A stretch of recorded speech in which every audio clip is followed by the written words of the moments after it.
My name is Linda, and I had just turned 55. I had spent weeks preparing for my birthday dinner, cooking my favorite pot roast, baking pies, and even saving up to buy fresh flowers for the table. My family was everything to me, and I wanted this day to feel like a celebration of us, not just of me. When my daughter Emily walked in, late and radiant in her new dress, she immediately drew all the attention. She was 28, confident, and ambitious, a woman who knew how to command a room. I adored her, but I often felt invisible next to her glow. As the evening went on, laughter filled the room. I was quietly content, listening, smiling, watching my children together. Then, when my neighbor toasted to the most caring mother anyone could ask for, Emily smirked and interrupted. "Oh, please. Caring? She couldn't even keep a job. Dad always said she wasted her life cooking and cleaning instead of doing something important." The table froze. My heart pounded. Guests looked at me with awkward pity. My hands trembled as I held my glass, trying to hide the sting in my chest. I had never felt so publicly humiliated in my life. The evening had been arranged like a promise I made to myself.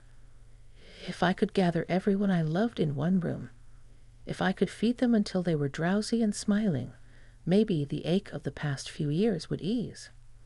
I started before sunrise, rubbing herbs into the pot roast, searing it in my old cast-iron pan, until the kitchen filled with a scent that reminded me of winters when the heat went out, and I kept us warm by cooking.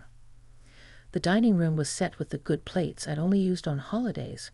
I ironed the napkins, too, knowing no one would notice, but I would. The peonies on the table were a small extravagance I justified by telling myself I wanted the house to smell like a garden, no matter the month. Faces filtered in as the day softened toward evening. My son Daniel arrived first, shepherding in his wife, Megan, who carried a bakery box and apologized for not baking something herself. She has a way of apologizing for sweetness, and it makes me love her more. My neighbor Carol came next with her husband, Rick, both of them wrapped in the warm smell of their porch cigars. They rarely come inside our home without bringing loud laughter and something in foil. There were a few church friends, Mr. and Mrs. Whittaker, who always ask after my back and my tomatoes with the same solemn concern. The house felt crowded and alive, every chair borrowed and pressed into service. We ate early because I always worry the food will go cold. I sat between Daniel and Carol and watched the table loosen, watched people become themselves once they had bread in their hands and gravy staining their plates. In that glow, a restfulness settled in me. A mother's favorite music is other people's soft conversation in a room she prepared with her own hands.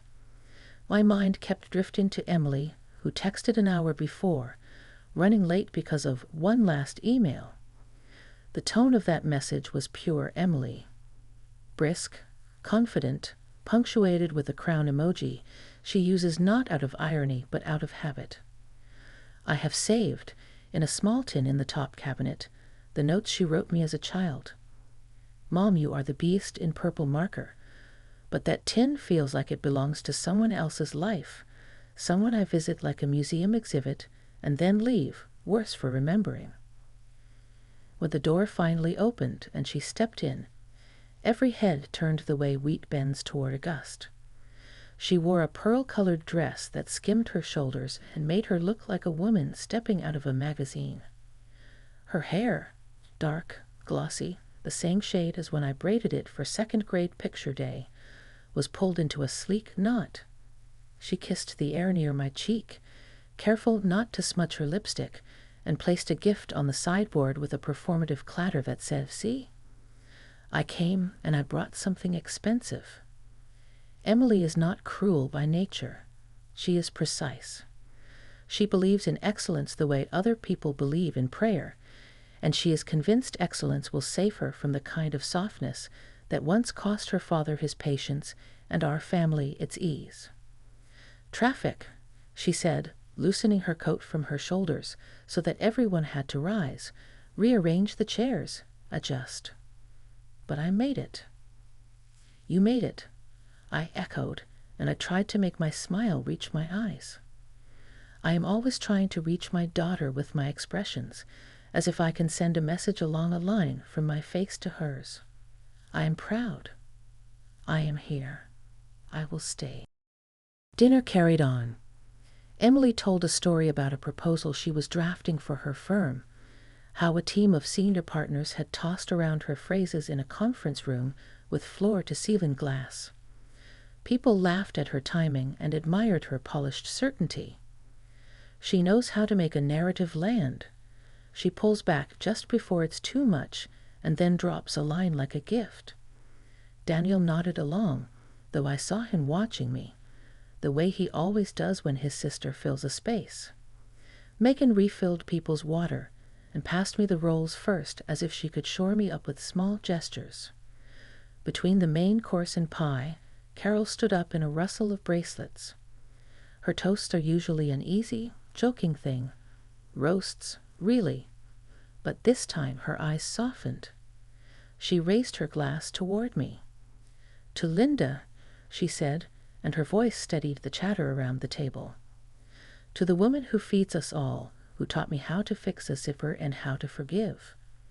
To the mother who never ran from the hard days. To the friend who always answers the phone, even when it rings after midnight. It is dangerous to feel seen. It makes the unguarded parts of you rise like startled birds." I pressed the napkin to my mouth and smiled at Carol as the others turned my way. The Whittakers murmured, "Hear, hear," and Daniel bumped his knee against mine under the table like we used to do in the church pews when the sermon went long. I felt the room tilt toward gratitude, that warm to the bone heat I had hoped for. Then Emily laughed. Not loudly, just a clipped exhale, the kind that can peel paint if it's properly aimed. She lifted her own glass, but not to toast, to toy with the stem, watching the way light caught the rim. She leaned back in her chair, as if she were bored during a presentation she'd already mastered. And then she said what she said. "Oh, please. Caring? She couldn't even keep a job. Dad always said she wasted her life cooking and cleaning instead of doing something important. There are sounds you never forget, not because they are grand, but because they are exact. A glass settling too hard against wood, the scrape of a fork caught under a plate, the half-laugh of someone who thought the comment was a joke and couldn't find their way back once they realized it wasn't. Those sounds stacked on top of one another and then went quiet, the way snow muffles a whole street. The scent of pot roast, which had felt like safety a moment earlier, turned thick and complicated, as if I had stayed too long over the stuff-it-up and something had burned. My hands, traitorous things, trembled against the flute of my glass. I lowered it before it could chime against my teeth. A picture moved across my mind with the cruel speed of a slideshow. My work apron stained with coffee and tomato, the night I counted tips into piles of 5 while the kids slept. The day the manager said he needed fresh faces and cut my hours. The afternoon I answered an ad for a seasonal cashier job and smiled so hard at strangers I thought my cheeks would fracture. None of those were careers, not the way Emily uses the word, but each was a bridge over a small and angry river. Bridges aren't glamorous. They are only the reason you make it to the other side.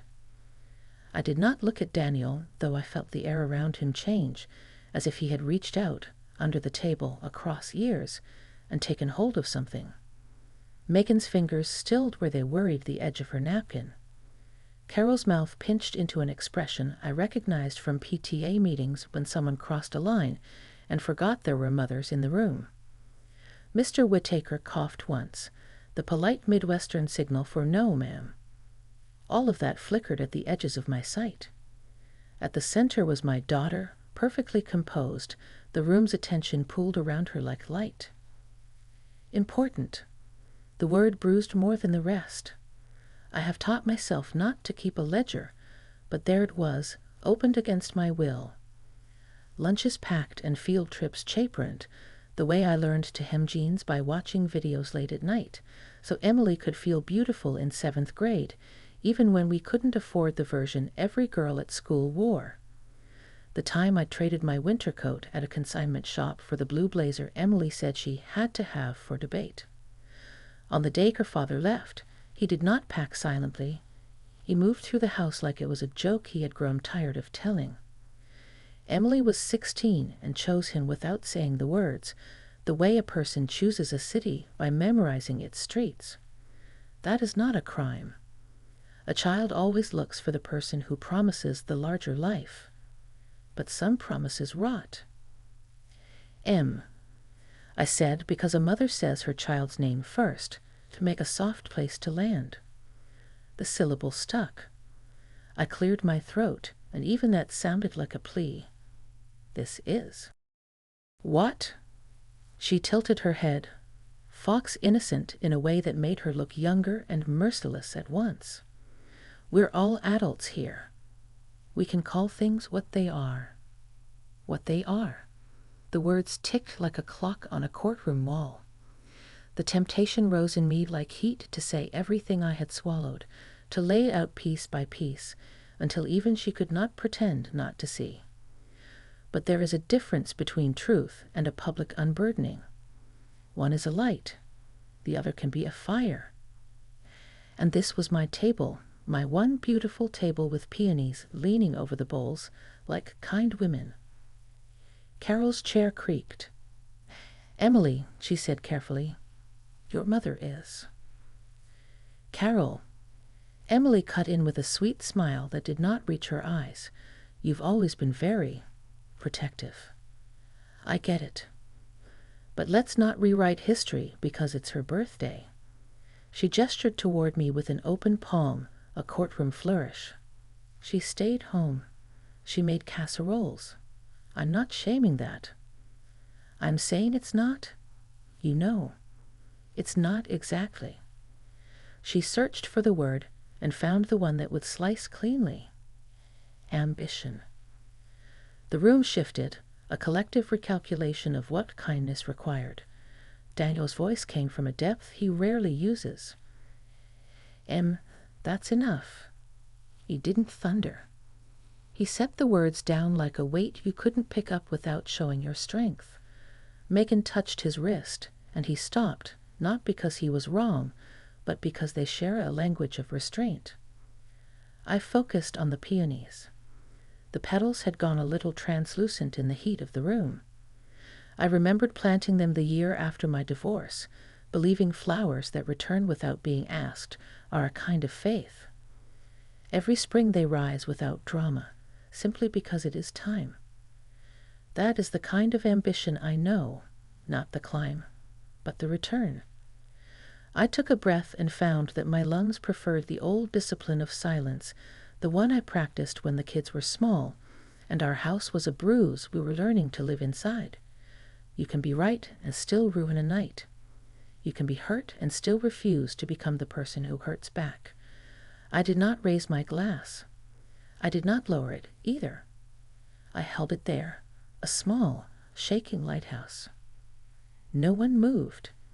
Even the Whittakers, who always have a story about their grandchildren ready, seemed to be standing at the edge of a pond, watching to see if the ice would hold. The pot roast had cooled enough to congeal at the edges. The candles guttered with an unnecessary drama, as if they understood they were being asked for more light than they had been made to give. I felt the humiliation physically, the way a person feels a sudden drop in temperature, skin prickling, jaw clenched to keep the shiver from showing. But the shame was layered with something else, something older and more dangerous. A hard clarity that arrived not as words, but as posture, spine straightening, because if I curved now, I might never uncurl. I was aware, with a terrible intimacy, of the way Emily's eyes kept scanning, measuring the room for approval. She isn't a villain. She is a student of power in a world that applauds the loudest voice. Somewhere along the way she mistook contempt for discernment.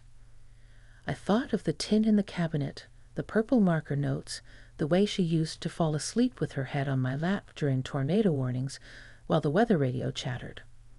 I thought of my own mother's hands, work rough and tender, pinning a hem by feel because her eyesight had gone mean. I thought of the word important and how it can narrow a life until it forgets there are 1,000 ways to be necessary. In the long, suspended beat after Emily's sentence, time became a magnifying glass. I could see the condensation gathering on the water pitcher, the way the droplet swelled, trembled, and fell. I could see Megan's thumbprint in the butter, a crescent near the edge where she steadied the dish before it passed. These were the kinds of details that live and die without witnesses. I have spent most of my life witnessing them. There is a dignity in that, no matter who fails to name it.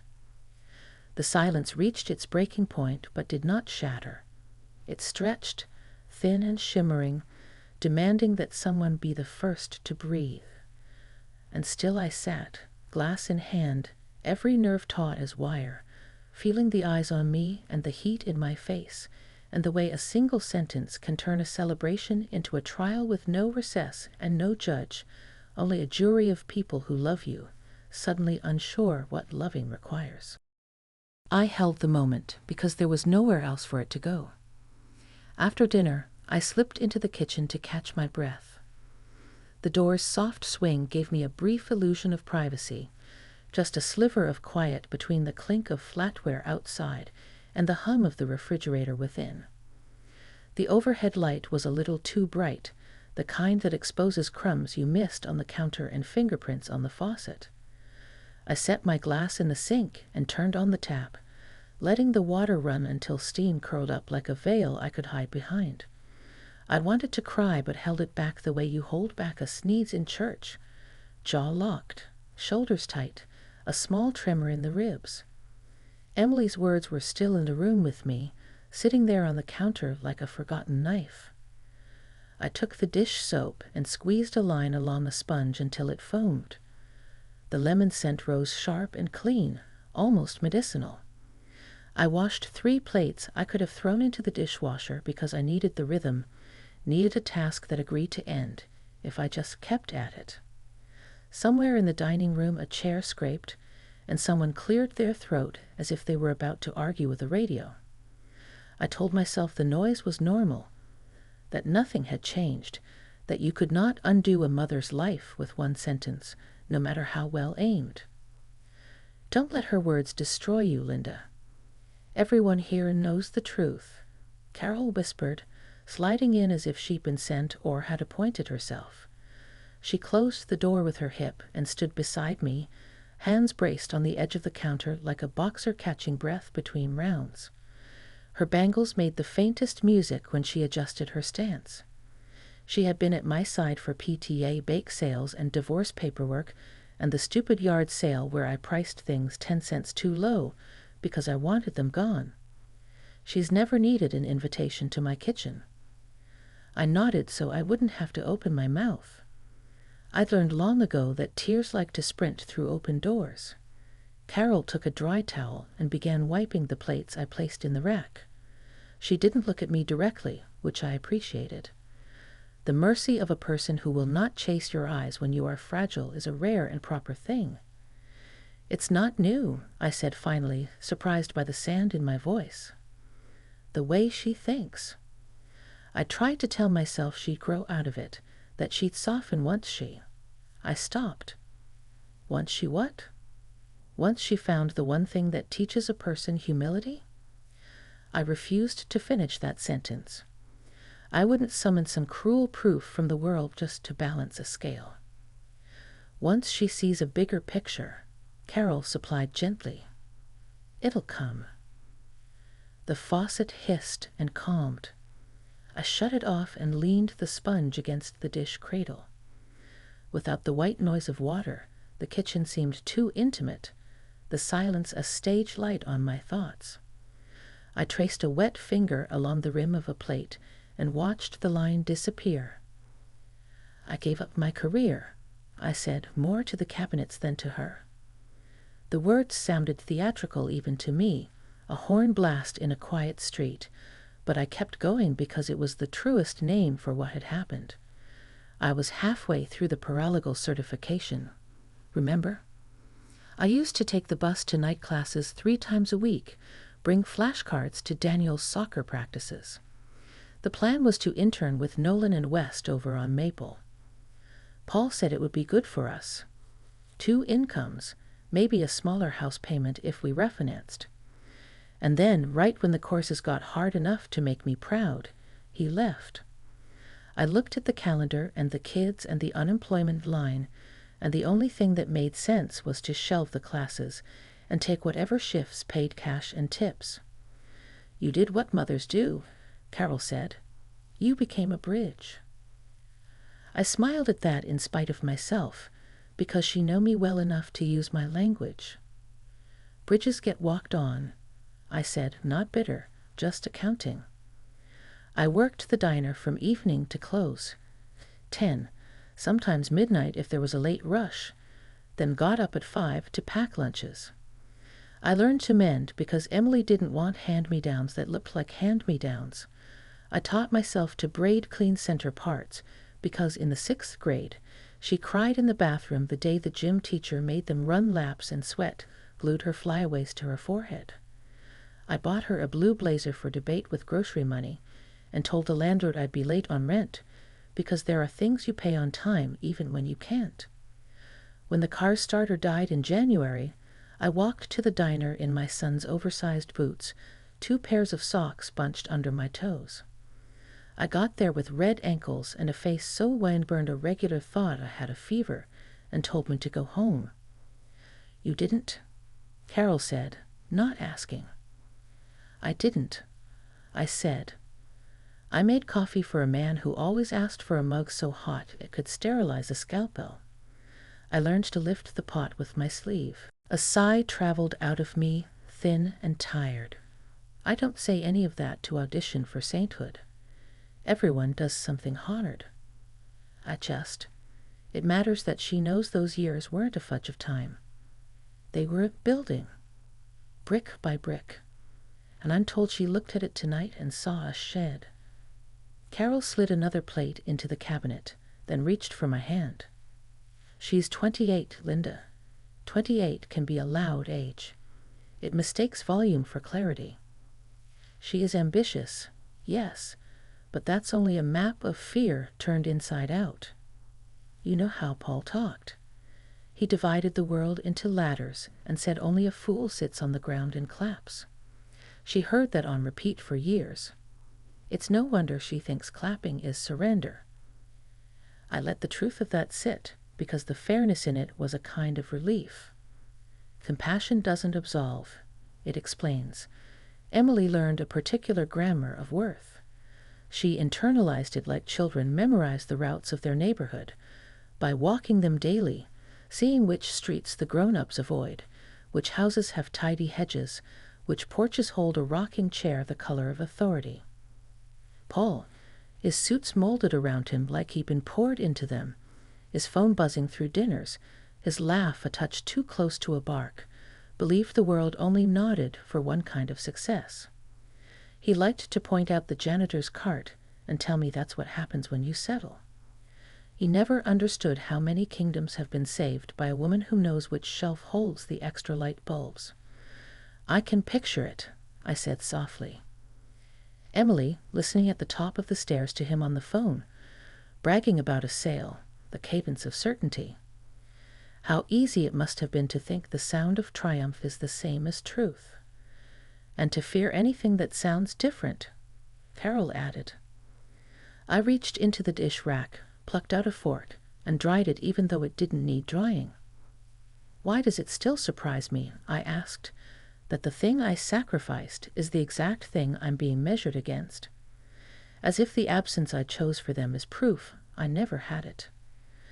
Because you believe credit is the twin of sacrifice, Carol said, a little smile in her voice. You think it should arrive with the same punctuality. But credit is a forgetful cousin. It shows up late or not at all. That almost made me laugh which felt like cheating on my own pain. I opened the silverware drawer and slid the fork in, the neat clatter steadier than my pulse. "I don't need a parade," I said, surprising myself with the evenness of my tone.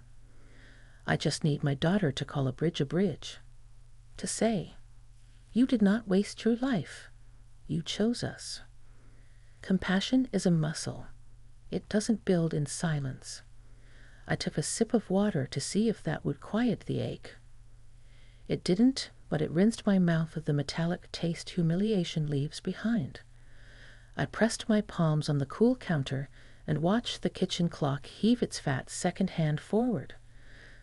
The swing of it reminded me of the old metronome Mr. Kane used when I took piano lessons as a girl. He told me to trust the measure and play through the mistakes. I quit after a year because my mother couldn't afford the books, and sometimes I wonder if my life has been a long practice in finishing songs I was never taught to play. Even that thought made me want to be gentle with Emily. She only knows the music she was given. The kitchen door opened partway, and Megan slipped a stack of plates onto the counter. She didn't look at me long, just enough to leave a touch on my elbow, and an "I'm taking care of the coffee" before she left again. I breathed easier. There are silences that wound and silences that wrap a shawl around your shoulders. Megan knows the difference. I wanted to throw a napkin at her. Carol confessed under her breath, a flash of humor covering a deeper rage. But I realized it would be your birthday napkin, and you took the iron out for it, and I refused to make you press another one. So I folded my hands and counted to 30. "That's what mothers do," I said, the corner of my mouth tilting. "We press what's wrinkled and call our restraint a celebration." I pulled open the cabinet above the stove, where I keep the good sugar bowl and the tin of purple marker notes from when my children were small. My fingers hovered, then stopped. Not tonight. Nobody needs a relic to legitimize memory. I let the door close softly. Carol saw the motion and pretended she hadn't. There are so many versions of my daughter layered inside the woman who sat at my table and dissected me with a surgeon's efficiency. The toddler whose cheeks glowed hot after playing in summer sprinklers.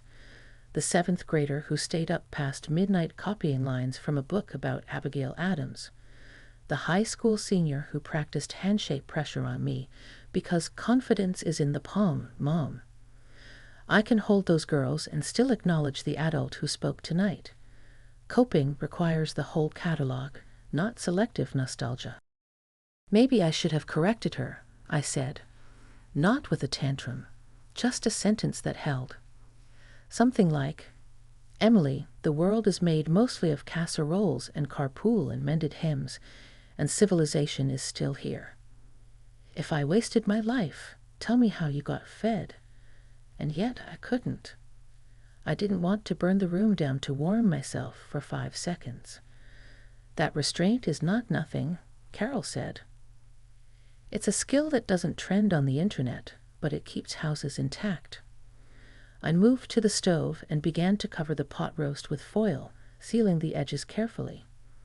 My hands note this choreography.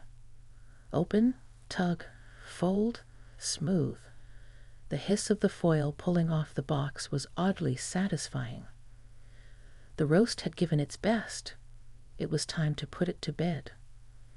I rested my palm on the warm lid a moment longer than necessary, because there is comfort in providing even when you feel unprovided for. Why does she see only failure? I asked the kitchen at large, as if the tile could offer a rebuttal. Where did I fail to teach her that love doesn't look like a resume? "Because you succeeded at being the net," Carol said. "Nets are invisible until they're not there.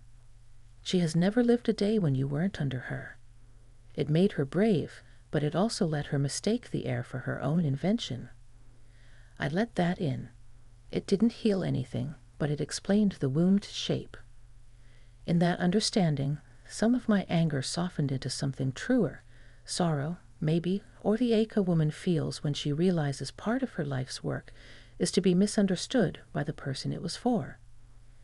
I took a towel and wiped the water rings off the counter with a care that had very little to do with cleanliness. "I don't want her punished," I said, surprising myself a little. "That's not what I want, however satisfying the fantasy. I want comprehension. I want her to look at me and see the architecture, the scaffolding, to stop treating the things that saved her as the things that made me small. Then say that to her?" Carol said, with the simple confidence of a person who has not yet stared down the teeth of her child's scorn. "Not tonight, maybe. But soon. Say it plain. She's smart, but she needs sentences that cannot wriggle away." I nodded, not because I'd decided anything, but because it was a movement my body could manage. The clock shrugged forward again. Outside the kitchen, someone laughed too loudly, the kind of laugh people deploy to startle a room back to comfort. I imagined Daniel awkwardly collecting plates to do something with his hands, and the Whittakers telling a story about a grandchild's school play where a sheep had forgotten to baa at the right moment, but everyone clapped anyway. "Do you ever wish," I asked, "that there were witnesses for the things we do alone? For the mending and the walking through snow and the late-night algebra over oatmeal? Not for applause, for record." Carol tucked a strand of hair behind her ear and looked finally, fully at me. "I was here," she said. "And God was here. And you were here. That's 3. It counts." It did, not because the tally was impressive, but because she named it. I took a breath that got all the way down, not the kind that stops shy of the lungs like it's embarrassed to take up space. I reached for the stack of pie plates and sorted the forks, pairing each height of tine with a match, a tiny order in a day that had felt off-kilter. Through the window over the sink, I could see the porch light catching the first film of night on the glass. The peonies on the table would look different now, softer somehow, petals loosening from their tight fists. Flowers are honest about fatigue. They fall apart with grace. I thought of the year I planted them, after the court date, after Paul's boxes disappeared from the garage, after I discovered I liked the sound of my own name, said only by people who loved me. I planted peonies because they promise return. That word came again, a quiet drum in my chest. Return.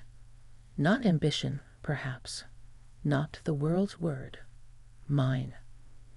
"I'm going to pour coffee," I said, and my voice surprised me by arriving steady, like a woman walking heel to toe on a line she draws herself. "Bring the Whittakers cream. They pretend to like it black, but they always cheat." Carol's grin was quick and conspiratorial. "On it," she said, and headed for the door. She paused with her hand on the knob. "Linda, one more thing. What you built is not small. Some people stand on skyscrapers and feel tall. Some people build the ground other people count on to call themselves tall. Neither is better, but only one guarantees the elevator works." She left before I could reply. I stood alone in the hum again, the kitchen light laying a clean square on the floor. I turned to the coffee maker, measured out the grounds with the thrift I've learned down to the scoop, full, then a kiss more for strength. The water chubbed over them and released a fragrance I've always found braver than tea. As the carafe filled, I lined up mugs like a teacher setting out chalk. My hands no longer trembled. Compassion is not a surrender. It is a decision about where to set down your sorrow so it doesn't sour the bread.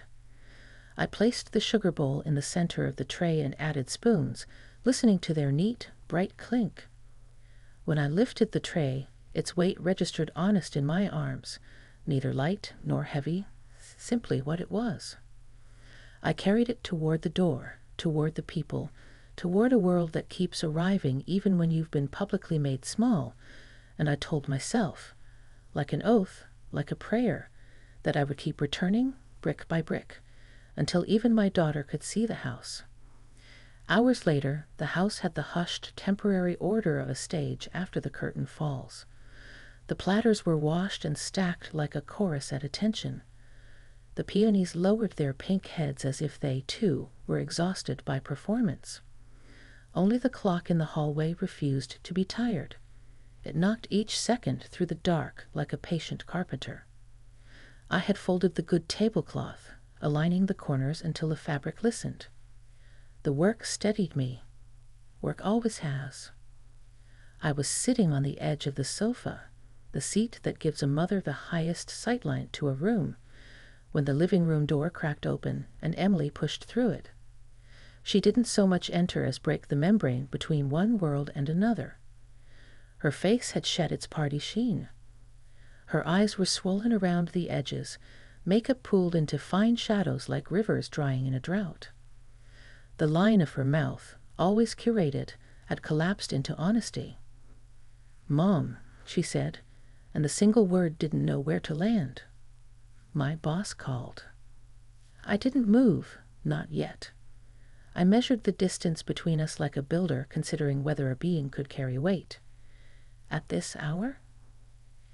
"It's still early in New York," she said automatically, then shook her head, as if correcting a reflex. I didn't get it. The promotion. He said I lack. Her mouth worked around the word the way a person circles a hot pan before touching it. Maturity. That I push people down instead of lifting them up. That I make rooms smaller. The sentences kept breaking in her hands. Her mascara had left precise commas at the outer corners of each eye. I watched them like a proofreader. I was surprised by the part of me that could still attend to punctuation in a moment like this. "I thought I was strong," she went on. "But maybe I'm just cruel." She stood there, a woman undone not by catastrophe, but by a mirror finally held still. The daughter who had reduced me to a resume line at my own table now crumpled into a posture I recognized from fevers and bad dreams. For a breath, the old programming flickered.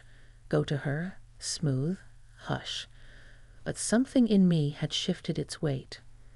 A heat woke in my chest that wasn't rage's loud trumpet, but anger's low, rightful drum. Not because she failed.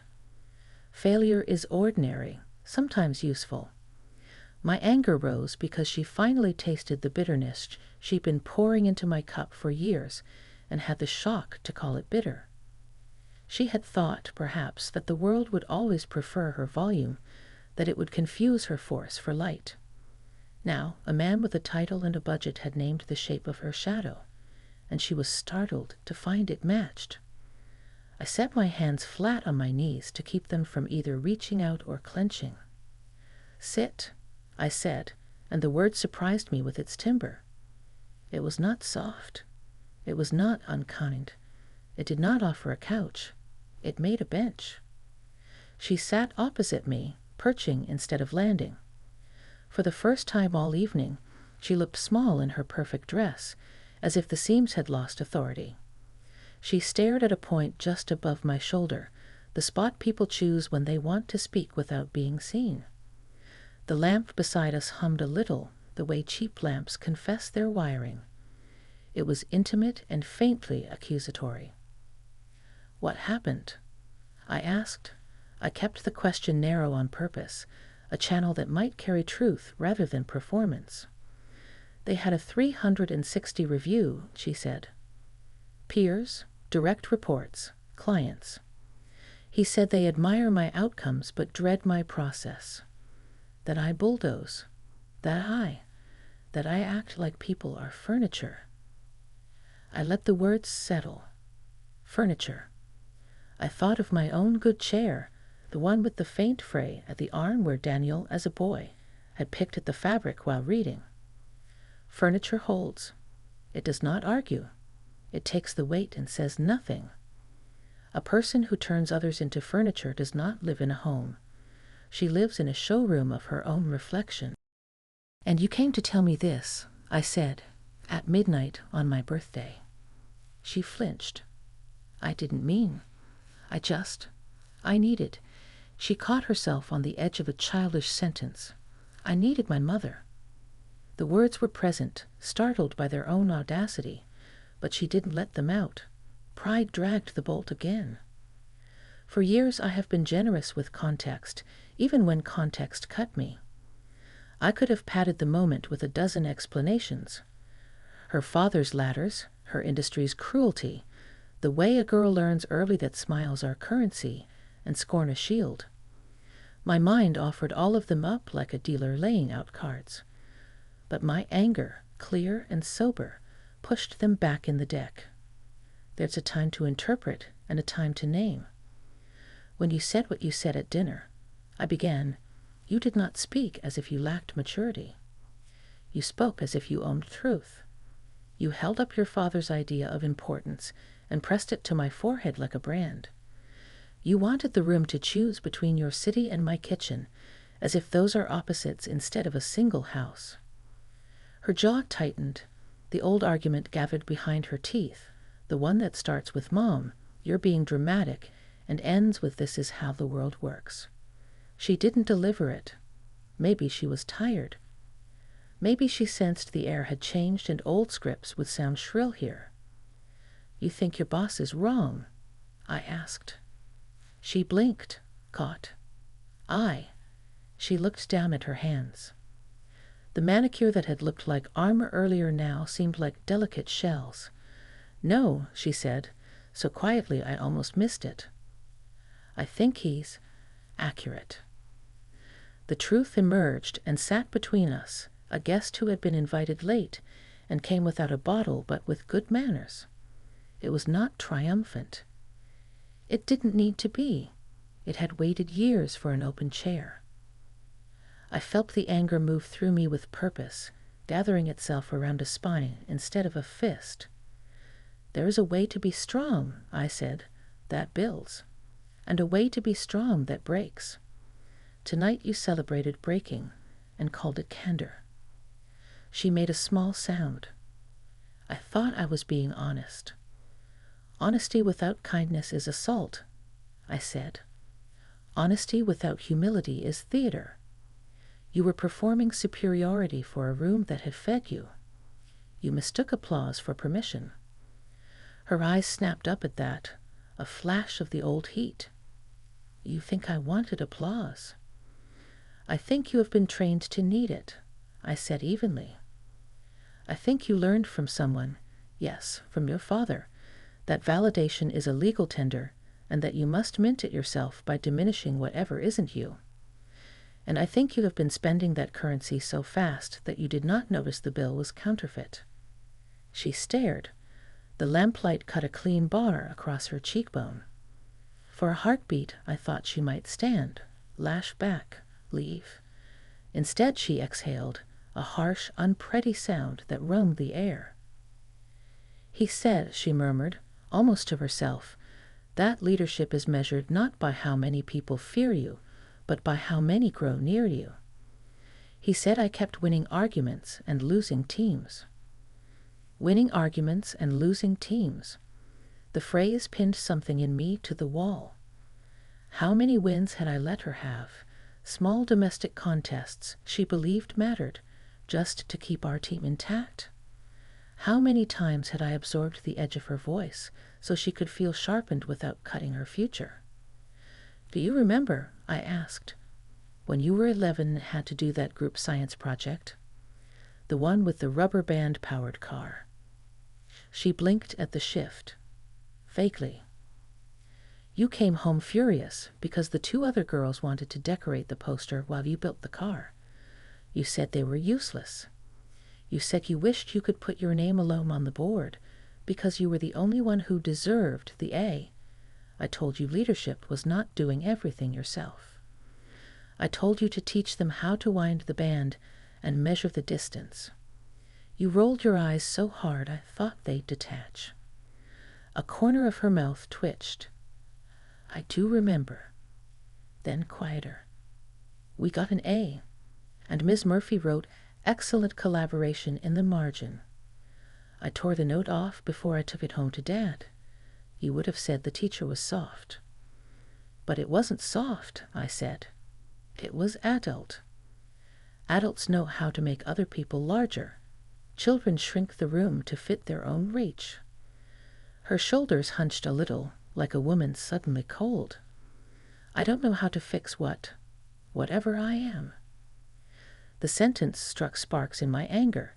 It wanted to ignite, to answer with you start by apologizing, by returning my dignity with interest, by rebuilding what you knocked down. But my anger, chastened by years of being the only fire marshal in the house, kept its hose in hand. This moment wasn't for arson or absolution. It was for architecture. You start by naming things correctly, I said, not just at work. At this table, in this family. You say, I was cruel. Not honest, not blunt. Cruel. You say, I confused success with goodness and contempt with discernment. You say, I mistook your quiet for emptiness. She flinched again. The flinch did not satisfy me. Nothing about her pain felt like a prize. If there was any sweetness in this moment, it was the clarity itself. The mirror angles aligning, the theater lights finally turned off so we could see the room as it was.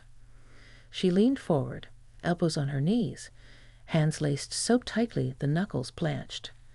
He told me, she said, that during the presentation last week I cut Alicia off twice and corrected her in front of a client. He said Alicia is our best analyst and might quit. I didn't even remember doing it. Isn't that awful? Not that I did it, that I didn't notice. Alicia, a good American name for a woman who has likely stayed late so Emily could arrive early. I had never met her, but a clear image rose. A woman with a neat notebook and a guarded voice, a woman who learned to leave good ideas in her pocket if the temperature wasn't safe. Do you see the pattern? I asked, my voice almost gentle despite the iron in it. At dinner, Carol lifted me up, and you cut her off to lower me. At work, Alicia built a case, and you corrected her to claim the elevator. It's the same choreography in different shoes. Emily closed her eyes, and when she opened them again, they were wet but not yet spilling. She looked young and very tired. I hate that you're right. I don't like it either, I said. Being right about this feels like discovering mold behind pretty wallpaper. Silence sat with us. Not the suffocating kind from earlier, but the heavy, workable quiet of two people in a shop, considering the beam they'll have to replace. My anger, finding no target that would improve with a blow, reconfigured itself into a tool belt. When your father left, I said, carefully, he did not only take his shirts and his laughter. He took your idea of what counts. He left you a measuring stick that only works on skyscrapers. You have been walking around tapping every person and calling them too short. And you, she said, the words raw as a scraped knee, you let me. There it was. The sentence that knew where to hurt. My anger flared at myself then, quick and righteous. At all the times I had decided silence was cheaper than confrontation and discovered that the bill compounds interest. I had allowed her to make furniture of me in my own house because I believed my resilience could absorb it without consequence. I had believed I could be both cushion and floor. I did. I said. It cost me to say it without defense. I thought you would grow out of it. I told myself that life would teach you the lessons I was too tired to teach without breaking us. That laziness was love in disguise. It wasn't. It was fear. Her breath hitched. She lifted a hand and let it fall. So where does that leave us? Here, I said. I did not soften it with predictions. At night, in a quiet house, with the truth finally sitting down. She looked around the room as if seeing it for the first time all day, the framed third-grade school pictures on the bookshelf, the crocheted throw Carol had made in a riot of colors she insisted were jubilant, not loud, the faint dark patch on the carpet where Daniel once spilled paint and we never quite got it out. Ordinary artifacts. Survival's museums. "I'm sorry," she said, out of order and too soon, but the words were honest in their clumsiness. "Hold that," I answered, and heard the steel in my own voice. I wasn't ready to receive a clean apology wrapped in the old bow. Not yet. Not before the anatomy of harm was fully drawn in the lamplight. "We aren't bargaining. We're naming." She nodded, chastened. Outside, somewhere far down the street, a siren pulsed and faded. The clock knocked another minute into shape. "You always come back," she said suddenly, as if noticing a fact she'd mistaken for scenery. "No matter what anyone does to you, you return." The words sounded new in her mouth, unglamorous and accurate. "Not because I enjoy crawling," I said. "Because someone has to turn the lights on and make coffee and keep the floor from becoming a hole. Return is not the opposite of ambition. It's its backbone." She looked at her hands again. I watched the idea try on a place in her. It fit awkwardly. New truths never sit right on the first wear. I stood because sitting had begun to feel like a lie. My knees protested, small loyal drums. I crossed to the bookshelf and straightened a leaning frame. It was a photograph of Emily with a gap-toothed grin, her arm thrown around Daniel like a rope of light. I did not linger. This moment was not about nostalgia's anesthetic. It was about alignment. Behind me, Emily's voice returned, hoarse but controlled.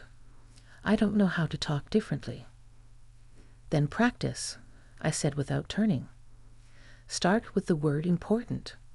Replace it with necessary. See what changes." I heard the intake of breath that accompanies a new vocabulary. I placed the frame down flat on the shelf and left it that way on purpose. Landmarks can also be stumbling blocks. Sometimes it helps to lower a memory until you've learned to walk around it without tripping. When I faced her again, she had wiped the corner of one eye with her fingertip and left a faint crescent like a smudge on paper. She did not apologize for the mess. Progress could be as small as refusing to make every tear pretty. "Mom," she said, and this time the word knew where it belonged. It did not beg or command. It declared a relationship and waited to see what responsibility it required. Anger, a good, adult anger, sat solid in my rib cage. It did not shout at me to punish or seduce me with the clean narcotic of gloating. It asked me to hold posture. It asked me to be accurate and to refuse the dalliance of old rescues. "You will have to decide." I said, "what kind of strength you admire. The kind that conquers or the kind that carries. Only one builds a life big enough for more than one person." She swallowed. Her throat worked hard, the way a person learns to swallow a new pill. The clock's second hand made its round. The house, faithful, kept standing. The peonies drooped like exhausted dancers in a dressing room. On the coffee table, one of the birthday cards I hadn't opened yet shone with its store-bought glitter, audacious and a little ridiculous under the lamp. Around us, every ordinary object was still doing its job. Holding, containing, waiting. "Okay," she said, and in the syllables I heard not surrender, but a door creaking. "Okay." I nodded once, a sign to myself more than to her. Then I sat back down on the edge of the sofa, the high seat, the mother's sightline, and let the anger stay with me. My companion, not my captain, while the truth, finally named, took its place in the room and refused to move. Emily collapsed on the couch as if the room had pulled the legs out from under her. The cushions took her weight with a sigh. She covered her face with both hands and let out a sound that was not quite a sob and not quite a word, an animal noise people make when the story they've been telling themselves splits down the middle. Her pearl-colored dress wrinkled where her knees bent, and for once she didn't smooth it. The woman who usually edited her every gesture forgot the editor existed. "I made fun of you in front of everyone," she said through her fingers, the sentence arriving jagged, as if pried loose with effort. "And now I feel like I'm no better than the people I've judged. I don't even know if I deserve you as my mother." Her sobs shook the room. Not the furniture, not the frames. Those stay put, duty-bound. But the air, the felt sense of a house that has learned to hold, now given a tremor to carry. The lamp's thin hum seemed louder between each break in her breath. The clock in the hall kept its discipline, knocking out seconds like a judge with a patient gavel. Order, order, order. I sat beside her, and the couch adjusted, making that small hush of fabric against fabric I've always liked. I did not reach for a tissue. I did not rush to fix. For the first time that night, I didn't feel small. I felt seen. Not by the people who had raised glasses and lowered eyes, not by the mercy of a friend who knows where a person hides grief, but by the one set of eyes I'd longed for and dreaded, my daughter's, turned inward at last, then back toward me with the sting of recognition. The satisfaction that rose in me was not the sharp sweetness of triumph. It was low, dense, honest, like good bread cooling on a rack. She was finally feeling what I had carried for years, the weight of sacrifice measured by someone else's scale and found wanting, the ache of being necessary without being named. She was tasting bitterness she had poured without ever sipping. And I, who had swallowed so much in silence, felt, if not avenged, then corrected by the world's hand. She cried harder, shoulders stuttering. The mascara she had managed to salvage earlier had given up. It pooled at the bend of her eye and tracked down in little dusk blue lines. Each line felt like a ledger marking itself without my help. I did not gloat. I did not rub it in. Schadenfreude is a dangerous confection, too much and it corrupts the tongue. I let the justice be quiet, mutual, earned by truth rather than spite. I folded my hands in my lap and waited with her breath. Then I said, evenly, "Emily, life will humble us all. But remember, humility doesn't destroy you. It builds you." The sentence was simple. It had no flourish to distract from the work I was handing it. She lowered her hands a little, enough that I could see the rawness around her eyes. "Builds what?" she asked, the child in her voice not coy this time, just honestly lost. "A backbone," I said. "A house you don't have to defend with noise. A way of moving through rooms that doesn't require anyone else to shrink." I didn't pile metaphors. I let each possibility stand on its own feet. Sometimes people need nouns to stand still before they can carry them.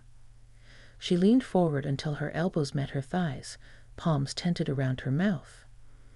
"I thought kindness was a luxury," she said. "Like fresh flowers on a table, nice but not necessary." I watched the peonies droop in the corner of my eye, their heads heavy with their own abundance. "Kindness is the table," I said. "Without it, everything slides off."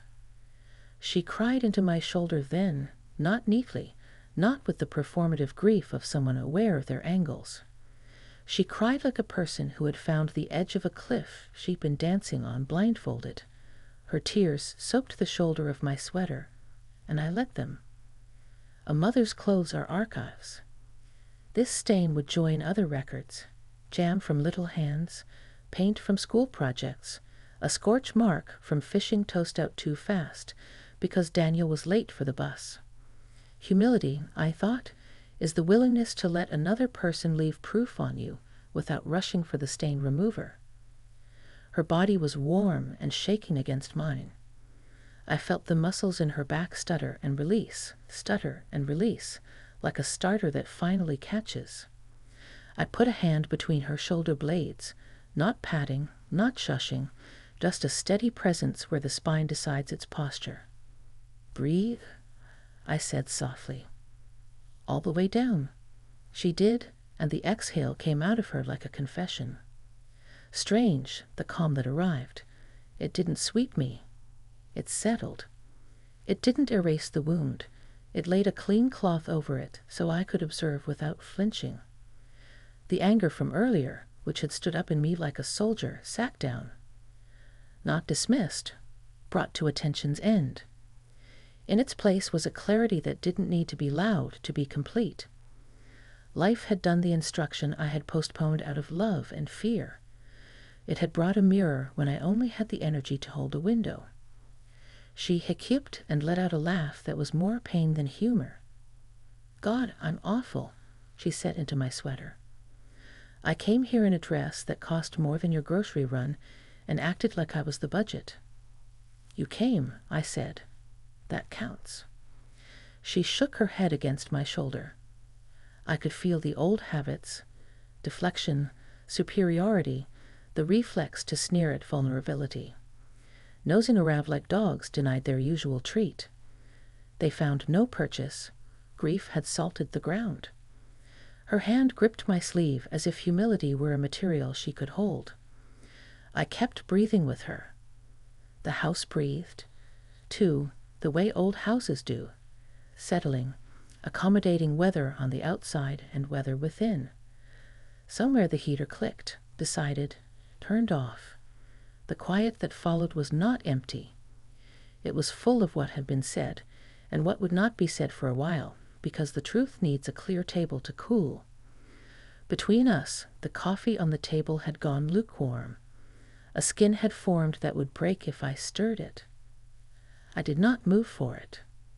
Some skins need to sit unbroken a minute to show you where the heat left. "Do you remember," she murmured after a long stretch, "that time in 5th grade when I forgot my flute on recital day, and you left work to bring it to me? And I rolled my eyes when you handed it over because I was embarrassed you were in your diner uniform." "I remember," I said. I could still see the greasy sheen on the apron I'd unknotted in the parking lot, hoping to look less like myself, more like a parent sanctioned by an orchestra. I could still feel the cool metal of the flute against my palm, the gratitude stuck in my throat like a pill I couldn't swallow, because hers was the only mouth that mattered. "I told everyone later that Dad helped me practice," she said, voice rough. I erased you so many times." "And yet," I said. The music played. She shook again, a smaller quake now. Aftershocks the body refuses to let the mind ignore. "I don't even know how to apologize without making it about me," she said. "Even my apology wants to win." "Then don't apologize yet," I said, not to be cruel, but because truth is spoiled by hurry. Sit in what is true until you can move without stepping on someone else. She nodded against my shoulder. We remained like that, two women breathing, the clock laying down minutes like boards in a floor. My mind, freed from rehearsing defenses, walked small circuits around the room and took inventory. The crocheted throw Carol had made with jubilant, not loud colors draped the arm of the chair. One loop had a snag I'd been meaning to fix. The photograph of Emily gap-toothed and Daniel rope-armed lay face up again on the shelf. I must have righted it earlier without noticing, muscle memory refusing to keep a joy lying down. The birthday cards next to the lamp waited unopened, their glitter assertive and ridiculous. It pleased me that glitter was patient. I would get to it when I felt like smiling at something that had nothing to do with pain. She lifted her head at last, eyes swollen but steadier. The lines grief draws had receded a little, honest faces reset quickly. She looked at me as if distance had been a trick of light all along. "I thought power meant never saying I'm sorry," she said. "But I feel stronger, somehow, admitting I was cruel." "Because real strength can afford accuracy," I said. "The brittle kind shatters if you tap it with the truth." A small, involuntary smile touched her mouth and fled. "You always have a sentence," she whispered, not mocking, not worshipful. observant, as if she'd come across a spring she'd walked by for years without hearing. Sentences kept me alive, I said, when I was too tired for plans. I touched the collar of her dress, straightened it where it had folded in on itself. Return kept me alive, too. You're learning it now. Not the crawling kind. The standing back-up kind. The kind that doesn't need a spotlight because it knows where the light switch is. She drew a long breath. I mocked you on your birthday, she said, and the precision of the sentence made it heavier than any apology yet. She didn't say I didn't mean to. She didn't say I was stressed. She named it clean. Humility has grammar. She was beginning to conjugate. Yes, I said, there is dignity in agreeing with a painful fact without trying to dress it. And hours later, life mocked her pride. I let the quiet hold that. I won't lie. It satisfies something in me. Not because I want you hurt, Emily, but because the world met you where I could not reach and used a tone you would not accept from me. Her chin trembled. That's fair. Fair. A small miracle of a word on her tongue. It had always been a cudgel in her hand. This isn't fair when lines didn't move for her on command. Now it arrived as a measure, a level across a bent board. I rested my palm against her cheek, thumb light near the place where mascara had made a slow stamp. Justice doesn't have to be loud, I said. When it's loud, it's often theater. Tonight it was quiet. Quiet justice changes a person. She pressed her face into my hand like a cat greeting a familiar doorframe. We stayed still long enough for the clock to redraw the minute, then another. The house kept standing. Outside, a car passed, tire on wet street whispering a ribbon of sound that let me imagine the wider world. Someone going home, someone leaving, someone circling the block to think. Inside, I could hear the faint thrum of the refrigerator and the softer thrum of two heartbeats that had clashed all evening, now keeping time. I thought about schadenfreude, not the word but the phenomenon, the sharp little pop of satisfaction when the proud trip. It is a cheap dessert when you take it by itself. But paired with love, salted with grief, it becomes something else. The palate cleanser between harm and repair. It clears the mouth of lies. It readies the tongue for truth. I let myself taste it without shame, because I knew what I wanted from it. Not the sugar rush of superiority, but the steadiness that comes after when you can say, with no tremble, I see what is and I don't have to pretend otherwise. She slumped back against the couch, spent. The room had the tired freshness of a stage after a dress rehearsal, messy, real, full of objects that had finally served their purpose without pretending to be anything else. I smoothed the skirt of my own dress, a simple blue I'd bought on sale and liked because it didn't ask to be admired, and felt the ache in my shoulders fade to an honest soreness. Labor has its own pride. It doesn't need the shine. Will you? She started, then stopped. The old habit, commanding, arranging, making the room her instrument, reached for the controls and found them unplugged. She tried again, slower. Can we just sit for a while? We can, I said. I didn't fill the rest with a lesson. Silence is also a teacher, and we had paid our tuition tonight. She leaned into me again, lighter now, the way a person leans when the body finally trusts the chair.